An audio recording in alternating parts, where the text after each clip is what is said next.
지나친 외모 강박과 연극성 인격 장애. 선생님, 한 주 잘 지내셨어요? 나 좀 괜찮아졌어요. 부작용 증세가 사라졌다. 주변 사람들의 반응은 어땠나요? 저번 주에 회사 동료한테 그만둘 거라는 이야기를 많이 했거든요. 친구한테 부작용 이야기를 했더니 일이 힘들어서 그런 줄 알았는데 약 때문이었냐고 했어요. 애인한테 나 많이 예민했어? 라고 물으니까 심하지 않았다고 했고 저도 엄청 편해졌어요. 거꾸로 말하면 저번 주엔 엄청 불편하셨겠네요. 네, 엄청나게요. 그런데 여전히 일하기 싫어요. 별일 없었어요? 별일 없었어요. 오늘은 아무에게도 하지 못했던 이야기를 하려고 왔거든요. 어떻게 보면 별거 아닌데 저한테는 엄청 콤플렉스인 부분이요. 저는 자존감이 낮잖아요. 그래서 남에게 보이는 모습이 되게 중요하거든요. 정말 창피한데 외모에 대한 콤플렉스와 강박감이 너무 심해요. 제 얼굴이 싫고요. 예를 들면 제 얼굴을 평가할까봐 애인의 지인들을 못 만나겠어요. 다른 사람 외모를 볼 때도 그러나요? 다른 사람 외모를 평가하냐고요? 네. 네, 평가하죠. 제가 얼굴 평가를 많이 당하거든요. 당하는 게 뭐죠?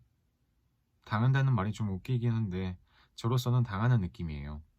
폭력적으로 느껴지는 거죠. 그냥 넘길 수 있지만 저를 엄청 찌르는 말들이에요. 그러니까 아무도 외모에 대한 이야기를 안 했으면 좋겠고요.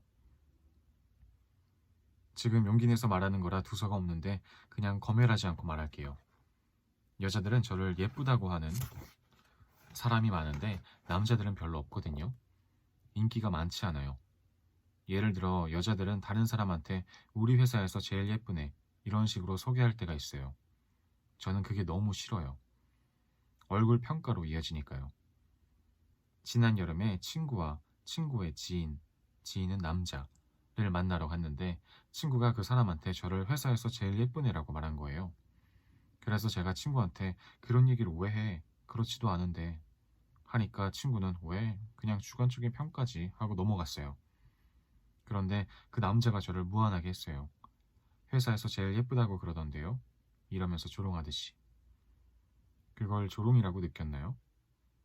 전 조롱처럼 느껴졌어요. 그 사람이 그런데 뭐 제 스타일은 아니에요 라고 말했거든요. 황당하고 화가 났어요. 저는 이런 일이 꽤 많아요. 그러니까 자꾸 나는 남자들이 봤을 때 안 예쁜 얼굴인가 보다 라는 생각을 하거든요. 그런데 그걸 받아들이기가 어렵고 싫고 제 자격지심이 되고 콤플렉스가 되어버렸어요. 무슨 말인지 아시겠어요? 네. 그런데 왜 무슨 말인지 모르겠다는 표정이시죠? 아니, 그냥 좀 복잡해서요. A는 제가 이상형이래요. 그러니까 제가 예쁘겠죠. 그래서 사람들한테 제 이야기를 많이 하고 저는 점점 더 주변 사람들을 만나기 싫어지는 거죠. 어제는 강아지 산책을 시키려고 잠깐 애인 집에 갔거든요. 애인이 동기 2명이랑 같이 살아요. 집에 아무도 없는 줄 알았는데 사람이 3명이나 있는 거예요. 그때 저는 거의 민낯이었는데 갑자기 막 심장이 뛰면서 그 사람들 눈도 못 쳐다보겠는 거예요. 그래서 인사만 하고 후다닥 나왔어요. 나와서 애인한테 나 너무 낯가렸어. 사람이 너무 많았어. 그랬더니 애인은 그치, 사람 좀 많았지? 나도 몰랐어. 라고 말했는데 그 만남이 죽고 싶을 정도로 수치스러웠어요. 외모에 대해 기대감을 다 충족해줘야 하나요? 그건 주관의 영역이니까 충족시킬 수 없죠. 머리로는 아는데 실제로는 잘 안 돼요. 진짜 이 문제로 엄청 자책해요. 예를 들어 연예인도 모든 사람 마음에 들 수 없잖아요. 그런데 내가 뭐라고 다른 사람이 다 나를 예쁘다고 해야 해? 그게 말이 안 된다는 걸 알거든요. 너무 싫은데도 고쳐지지 않아요. 자신이 생각하는 본인의 외모는 어때요? 아까 말씀하시기를 여자들은 나를 예쁘다고 하고 남자들한테는 인기가 별로 없다고 말씀하셨잖아요. 그럼 자신의 외모를 남성의 시각으로 바라보는 건가요? 네, 그래서 제 얼굴이 싫어요. 수술까지 고민한 적 있나요? 코 수술을 하고 싶었고 광대도 깎고 싶었어요. 실제로 알아봤어요? 알아봤죠. 상담까지 다 받았어요. 그런데 안 한 이유는요? 이렇게까지 해야 할까? 라는 생각이 들어서요. 내 얼굴을 받아들이고 사랑하자 라는 의지가 막았어요. 이 정도면 괜찮지 라는 생각은 안 했나요? 그렇게 생각할 때도 있지만 대부분 안 해요. 그리고 제가 친구들이랑 글쓰기 모임을 해요. 그 친구들은 제가 잘 안 보여야 할 사람들이 아니잖아요. 그래서 낯도 안 가리고 편하게 지내는데 갑자기 제 피해의식이 발동했어요. 저번 주에 남자애들 두 명이 제 친구한테만 더 잘해주는 것 같은 거예요. 그 친구는 원래 인기가 많으니까 쟤네 둘 다 친구를 좋아하는 것 같아 라는 생각이 들었어요. 그런데 나는 안 좋아하네? 내가 매력이 없고 못생겨서 그런가 봐. 이런 자괴감에 혼자 빠져서 괴로운 거예요. 이런 생각하는 제가 너무 싫었어요. 진짜 이상한 게 새로운 모임을 갔는데 아무도 제게 관심이 없으면 미칠 것 같아요. 제 가치의 기준을 이성에게 두고 제가 그들을 평가하는 게 아니라 평가를 기다려요. 더 웃긴 건 제가 남자들한테 아무런 이성적 관심이 없는데도 나를 좋아했으면 좋겠다는 거죠. 아, 제 자신이 너무 싫고 별로예요. 반대로 낯선 여성들만 있는 자리인데 내 외모에 대한 이야기가 나오지 않으면요. 아무렇지 않아요. 정말로 괜찮아요? 아니다. 다른 사람만 칭찬하고 나한테는 안 하면요. 질투해요, 질투해요. 맞아. 여자한테도 그래요. 그래서 회사 동료 질투하고 그랬었어요. 그래서 더 꾸미지는 않나요? 그렇지는 않아요. 선생님, 이런 사람 없죠? 많죠. 많아요? 이런 고민을 선생님께 이야기하는 사람이 있어요? 저는 지금 너무 창피해요. 그럴 것 같아요. 대놓고 하는 분들도 있고요. 돌려 말하다가 결론적으로 그 답에 도달하는 경우도 있고요. 아, 저는 직구로 이야기하는 거죠. 네. 외모에만 치중하는 경우도 있고 사람들의 관심에 초점을 맞추는 경우도 있어요. 맞아요. 제 콤플렉스는 얼굴이랑 매력이에요. 저한테 매력이 없다고 생각해요. 매력이 있으니까 관심의 초점이 되었겠죠. 그런데 그 자리에서 조금씩 밀려난다는 느낌을 받을 때 불편한 거 아닐까요? 왜 이러는 거예요? 너무 벗어나고 싶어요. 혹시 히스테리성 성격 장애 들어보셨나요? 아니요. 이게 히스테리성 성격 장애인가요? 그런 성향이 있는 거죠. 어딜 가든 내가 주인공이어야 하는 거예요. 맞아, 맞아, 맞아, 맞아. 이거예요. 이럴 때 보통 두 가지 유형으로 나뉘어요. 하나는 내 매력을 더욱 드러내기 위해 야한 옷을 입거나 근육을 키우는 식이죠. 다른 하나는 자신이 주인공이 되지 않으면 사람들이 자신을 싫어하는 거라고 여기면서 자책해요. 저는 후자네요. 네, 이미 인지했다는 것 자체가 본인한테 관심이 많다는 증거일 수도 있어요. 보통은 몰라요. 저는 아주 깊이 인식하고 있어요. 그런 일에 너무 골몰하니까 작은 말도 천둥처럼 들려요. 예를 들어 제가 글쓰기 모임 때 렌즈를 빼고 안경을 썼어요. 그런데 반응이 좋은 거예요. 한 명이 야, 안경 쓰니까 귀여운데? 너 아예 안경 쓰고 다녀라 라고 말했어요. 그럼 안경 벗으면 구리다는 거잖아요. 그래요? 이야기가 그렇게 가나요? 극단적이죠? 아무튼 그게 기분 나빴어요. 그리고 사진을 다 같이 찍었는데 여자친구는 저한테 사진빨이 너무 안 받는다는 거예요. 그래서 남자들한테 진짜 얘 사진빨 안 받지 않아? 이랬는데 걔네가 아니 똑같은데? 이러는 거예요. 한 명은 오히려 사진빨 잘 받는다고 하고요. 그래서 기분 나빴어요. 본인은 아니라고 생각했나요? 네, 저는 그 사진이 이상하다고 생각했는데 그래서 아, 나는 그냥 못생겼구나 라고 생각했어요. 그렇게 가면 또 못생긴 게 되나요? 저는 못생긴 게 돼요. 극단적이니까요. 죽고 싶다. 그런데 그 부분을 항상 가려놓나 봐요. 가려놓다니요? 자신이 알기 때문에 더 숨기려고 하나 봐요. 사람들이 저한테 진짜 솔직하다고 하거든요. 그런데 제가 곰곰이 생각을 해봤어요. 내가 정말 솔직한 게 맞을까? 그런데 말하지 못하고 숨기는 부분이 이 부분이더라고요. 그래서 오늘 이 이야기를 하고 싶었어요. 늘 가리고, 숨기고, 아닌 척해요. 인정하는 게 쉽지 않죠. 제가 숨긴 것 같다고 말한 이유는 진료 초반에 적었던 500가지 문제 있잖아요. 성격적인 성향을 보는 테스트였거든요. 그런데 이런 성향은 없었기에 전혀 예상하지 못했어요. 뭘 예상을 못해요? 외모에 대한 강박과 타인의 평가에 집착하는 성향이요. 검사 결과에도 나타나지 않았어요. 평소에 말씀하실 때도 느끼지 못했고요. 그럼 완벽하게 숨겼던 거네요? 네. 사람들이 나를 안 예쁘다고 할까봐 불안할 때 있잖아요. 말씀하신 대로 표현하자면 안 예쁘다는 건 곧 못생겼다가 되는 거죠. 네. 저를 좋아하지 않으면 저는 그냥 매력 없는 사람이 되어버려요. 뭔가 계속 들어본 것 같지 않아요? 계속 느껴왔던 것 같지 않아요? 뭘요? 끊임없는 이분법적인 사고. 아, 극단적인 거. 누구나 주연이 되고 싶겠죠. 조연이 되고 싶어 하는 사람도 있지만요. 그런데 사고의 형태가 마치 주인공과 단역처럼 느껴져요. 내가 여기서 물러나는 순간, 저는 그냥 행인 1이 되어버리는? 네, 잊힐 거고, 아무도 나의 존재를 모를 것이다. 아, 굉장히 극단적인 거구나. 제가 왜 이렇게 된 거죠? 맨날 도돌이표 같다. 매번 물어보고 듣고 까먹는다. 글쎄요, 한마디로 말하기엔 복잡하죠. 나를 바라보는 시각이 너무 좁고 자기 비하적이니까 넓고 다양하게 바라보지 못하고 둘 중 하나로 선택해야만 차라리 편한 거죠. 좀 이해하기 어렵지만 이제 솔직해질 거예요. 오늘 내원 기록에도 쓸 거고요. 사실 애인 친구들이 저를 별로 안 예쁘다고 하면 애인의 콩깍지가 벗겨질 것 같은 두려움도 있어요. 뭐 애인한테 마법 걸었나요? 아니요. 원래 초반에는 콩깍지가 씌어 있으니까요. 본인은요? 저도 씌어 있죠. 아, 그러네. 그 마음이 타인 때문에 달라지지는 않는데. 연극성 인격장애는 들어봤나요? 연극성 인격장애란 감정 표현이 과장되고 주변의 시선을 받으려는 일관된 성격이 특징인 인격장애입니다. 저 그거예요?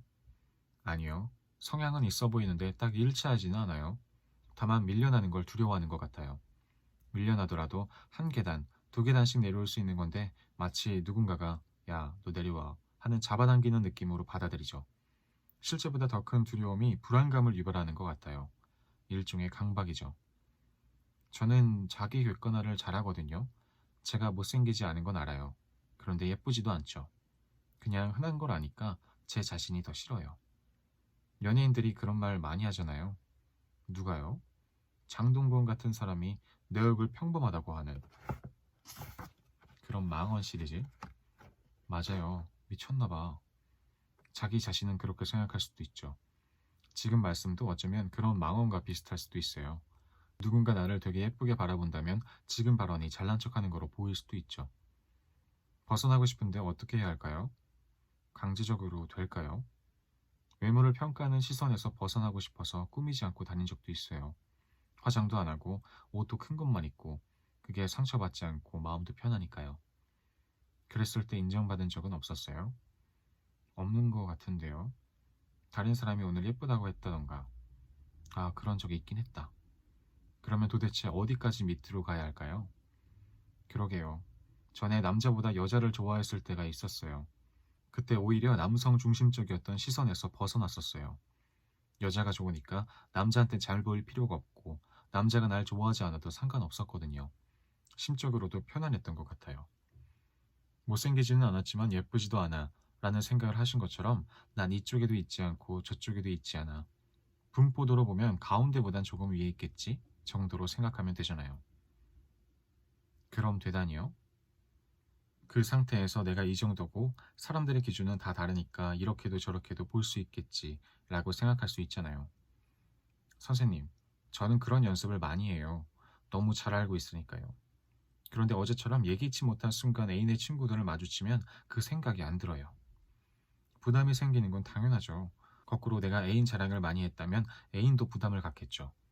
그런데 자꾸 기대치를 충족시켜줘야 한다고 생각하시니까. 아, 진짜 무슨 기대치야. 누가 나한테 기대를 한다고 진짜 어이가 없어요. 벗어나야 할 문제가 아니라 즐길 문제 같아요. 그날 기분에 따라 예쁘게 하고 나갈 때도 있고 굳이 그러고 싶지 않은 날엔 그냥 알아서 평가해라 이런 마음으로요. 주목받고 관심받으려고 하는 건요. 주목과 관심에 대해 두려움이 많은 거지 실제 성향이 그런 것 같지는 않아요. 성향이 그렇다면 아까 말씀드렸듯이 행동으로 나와야 해요. 과감한 노출이라든가 화려한 문신이요. 저는 그런 건 없다는 거죠. 네, 단지 밀려나는 것에 대해 두려움이 있는 거죠. 그리고 나의 이런 모습은 보여주면 안 돼. 비밀로 해야 해. 까지 갈 필요는 없는데 너무 부정적으로만 보고 있어요. 우리가 매일 예쁜 옷을 입고 다니지는 않잖아요. 집 앞에 거지가 지나가기도 하고요. 어떤 날에는 더 예뻐 보이고 아닐 때도 있고요. 얼마든지 변할 수 있는 상황인데 사람들이 나를 어떻게 바라볼까? 왜 나는 이런 생각을 할까? 이러지 않아도 된다는 거죠. 가끔은 실망할 때도 있을 거예요. 나한테 관심이 없나? 변했나? 생각할 수도 있죠. 하지만 그게 나를 싫어한다. 나는 못생겼어. 라는 뜻은 아닐 수 있어요. 극단적인 생각을 너무 오래 하고 살아서 계속 까먹어요. 방향을 틀어서 중간 세계를 만들어 보라고 하셨잖아요. 이런 경우도 그렇게 생각해 보라는 거예요. 여러 가지 방법이 있겠죠. 각자 눈도 다를 거고. 저는 저랑 반대로 생긴 얼굴을 좋아하거든요. 그냥 취향인지 남자의 시선으로 보는 건지 모르겠어요. 내가 가지고 있지 않은 면이라서 그렇죠. 저는 제 얼굴을 사랑하고 싶은데 너무 다른 얼굴을 좋아하니까 저 자신이 예뻐 보일 수가 없잖아요. 어떨 때는 나 예뻐 보이네? 할 때도 있는데 외모 칭찬을 들으면 대부분은 아닌데? 라고 생각해요. 말씀하신 대로 그분들도 미인이고 내가 좋아하지 않는 얼굴들도 미인일 거고요. 이것도 극단적이네요. 내 취향이라고 말하면 되겠죠. 그런데 이렇게 먼저 이야기를 꺼냈잖아요. 꺼냈다는 것 자체만으로도 굉장히 용기를 내신 거고 조금 편해질 수도 있어요. 지금 되게 후련해요. 사실 공포감은 무언가에 대해 나만 알고 있을 때 더 커지거든요. 혼자 고통받을 때보다 지금처럼 꺼내는 게 훨씬 좋을 수도 있어요. 애인 친구들도 만나기 싫으면 안 만나도 돼요. 만났을 때 들을 평가가 두려워요. 안 예쁘다고 하는 게 너무 싫은 거예요. 한번 실망하면 다음이 편할 수도 있지 않을까요? 그렇기도 하네요. 와, 예쁘다 했다면 계속 예뻐 보여야 하는데, 아, 네. 이런 고통을 겪는 여자들의 성형을 많이 하나요? 네, 연극성 인격장애를 가진 사람 중에 신체 왜곡장애라는 질환을 가진 사람들이 있어요. 나에게 계속 문제가 있다고 보는 거예요. 예를 들어 거울에 비친 내 모습이 찌그러져 보이는 거죠. 저도 좀 그러는 것 같아요. 이걸 방금 들었기 때문에 그렇게 생각하시는 것 같아요. 일종의 망상이거든요. 아, 그렇게 되고 싶지는 않아요. 모순된 나. 사실 공포감은 무언가에 대해 나만 알고 있을 때 더 커지거든요. 혼자 고통받을 때보다 지금처럼 꺼내는 게 훨씬 좋을 수도 있어요. 통통하든 못생기든 나 자신을 인정하고 사랑하고 싶다. 하지만 사회는 외모나 몸매로 우월과 열등을 가리고 아빠도 언니도 내가 살을 빼면 그 전과 비교하면서 칭찬하고는 한다. 그게 별로 건강해 보이지도 않고 기분도 나쁜데 한편으로는 날씬한 내가 더 자신감 있다는 걸 느낀다. 날씬하면 건강해지니까 좋은 걸까? 생각해 보았지만 아무리 생각해도 위축되니까 싫은 거다. 옷도 마음대로 못 입고 못생겨진다고 생각하니까. 그러니까 자꾸 살에 집착하게 된다. 사회적 시선은 너무 크고 나는 거기서 벗어날 수 없는데도 벗어나고 싶다. 그렇다고 뚱뚱해지는 건 싫고 왜 열등한 취급을 받으며 개인이 자신을 사회적 기준에 맞추어야 하는지 모르겠다. 무시하는 사람들이 잘못된 건데 대도수가 그렇고 나 자신도 그렇게 모순적이고 답답하다. 그 틀에서 벗어나지 못하는 나. 나보다 우월한 사람을 만나면 기죽고 나보다 열등한 사람을 만나면 당당하고 편안해지는 내가 너무 싫다. 오늘은 여기까지 읽겠습니다. 오늘도 수고하셨습니다. 감사합니다. 안녕히 주무세요.